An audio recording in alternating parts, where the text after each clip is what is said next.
Everybody, welcome back to the channel. Today I'll be giving you a tutorial on feather stitch.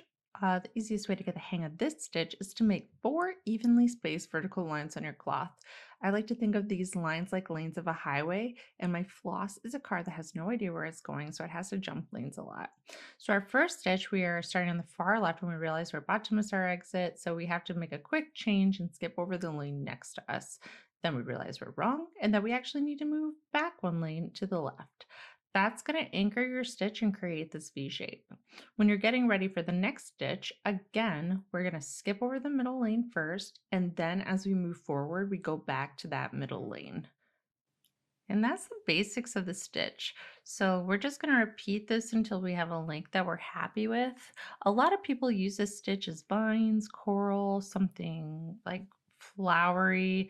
It's really easy to add little flowers to the end with lazy daisy and some French knots to make a chamomile looking flower that's really cute. And then once we get the length that we're happy with, I'm just going to do one more stitch. We're just going to make a little anchoring stitch at the bottom to hold everything in place. So once you get the hang of things and don't want to use lines anymore, you can still have a like invisible pattern if you use 2 evenly spaced dots. Then move forward a bit and make 2 more evenly spaced dots in the middle of them.